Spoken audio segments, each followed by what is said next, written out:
17th today. Woke up at 7:30. Stayed in bed because it was kind of cold as my heater warmed up the room.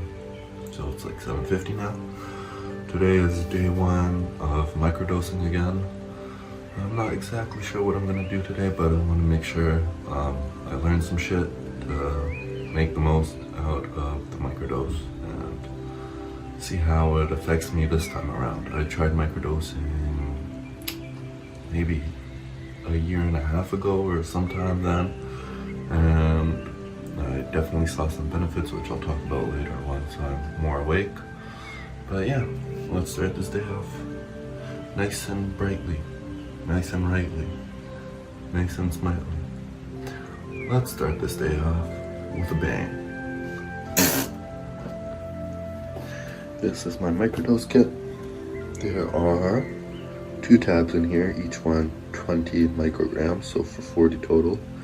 And I'd fill it up with distilled water to 200, and there'd be 4 hits in this. So yeah, I pretty much squirt out the rest of this in here. I actually thought I had 2 tabs left over. Get all that good shit in here. Bottoms up, baby.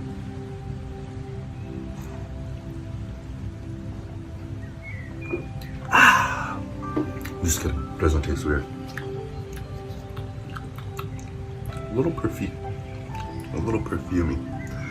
I need to get a new plastic bottle because this thing's been with me for a long ass time. That water has been there for quite a long ass time too. I don't know if the tabs are still effective, if they're sucking poisonous plastic in the water, which I just ingested.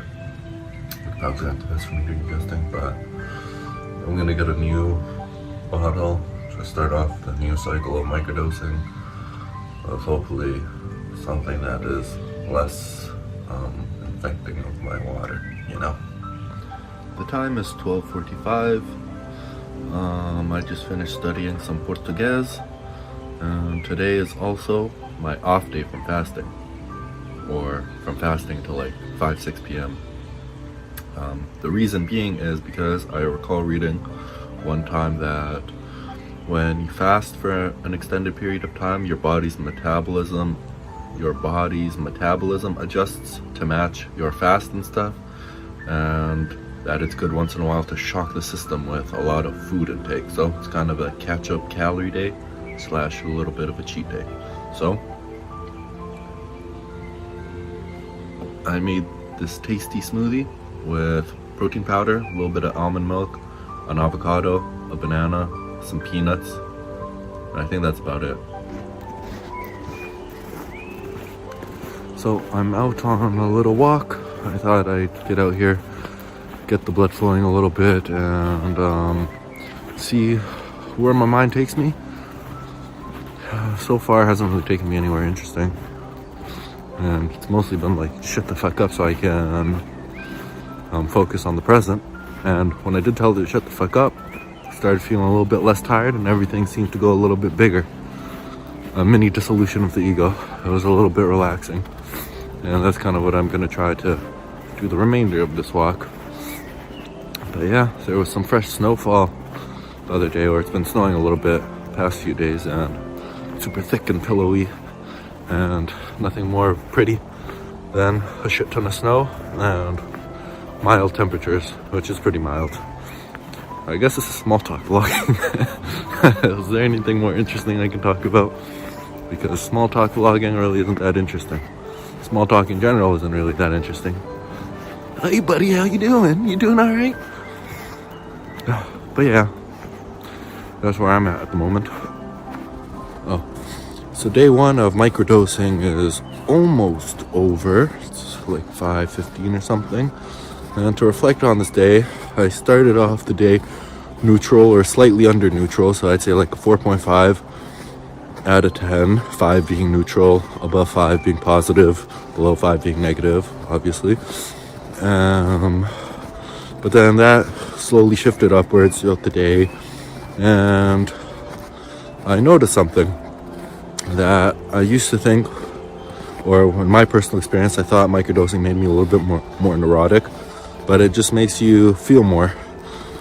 The best way to describe it is like things that made me laugh in a slightly deeper way than they normally would non-microdose, but things that also cause negative emotions to arise made them feel slightly more there. And 2 years ago, me thought that was kind of a bad thing. Wasn't aware of it, but when I was in neurotic phases, one time I was reading the news and I just felt so shit about the world. I didn't realize that. It just gave me an opportunity to see the emotion more clearly, but that I shouldn't be reacting with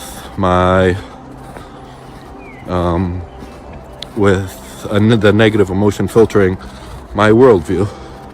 So this time around, knowing that, it was kind of easier just to identify my emotions generally throughout the day, which was nice, and not act on impulses or reactive responses to these emotions.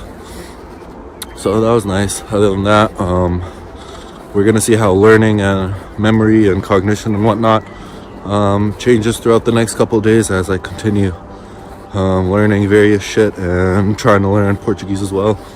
So look forward to that update. I'm looking forward to that update.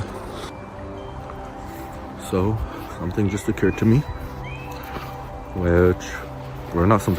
I was just thinking about this thing called Indra's net. So imagine an infinitely huge spider's web in a sense, and at every interconnection of the strands there is a jewel at each of them. So there are infinite jewels along this infinite spider web, aka Indra's net. And I almost fell. Woo! That was sick. But where was I? Oh, but within every one of these jewels, you can see every other jewel. And so the idea is pretty much an infinite interconnection. Everything is connected to everything else. And this is an analogy to life. Because, take for instance, this glove. How did this glove come to existence? Obviously, there's the human that came up with the idea of gloves. Well, actually starting before that, there's a glove manufacturer that makes gloves and sells them. I guess maybe he sells them other places. That's not important. There's a person that made this glove in a factory, and that factory has a bunch of other workers in it, and those workers, I guess, make gloves, or maybe it's a machine, who knows, but let's assume it's workers. How did those workers come into existence to make this glove work? They had parents, and their parents had their parents, so on and so forth. So that pretty much takes you to the first human being alive, which regresses to the animals that came before us, which goes to the cell, which goes to, as far as we can see for now, the Big Bang. So for this one glove to come into existence, everything else had to exist. This jewel reflects all other jewels. And that is the concept of Indra's net, which the point being is that everything is of significant importance in a way. Wait, is that the point being? The point being is that everything causes everything else, and everything is infinitely interconnected, which means everything is divine, which is a pretty cool concept when you think about it. At least I find it very interesting. But yeah, that's all I really want to talk about in this little segment. Peace. I just thought of a funny idea. In Aldous Huxley's book, Islands, or The Island, there are these birds that fly around, and they repeat like words like this, like pay attention, pay attention, pay attention, be present, be present, be present. And the whole idea of the island is like an enlightened island in a way, you know? So that's why these kind of birds are there to remind the people, like, be present, whatnot. But But why I thought of the idea, or I don't know why I thought of the idea, but what I thought of was, imagine like meditation apps or something like that were to advertise like that, like in the subway system, you know, on the speakers, it'd be like, be present, and then the ads would be all like, be present by Calm, you know. Anyway, or however else you could implement that. But thought and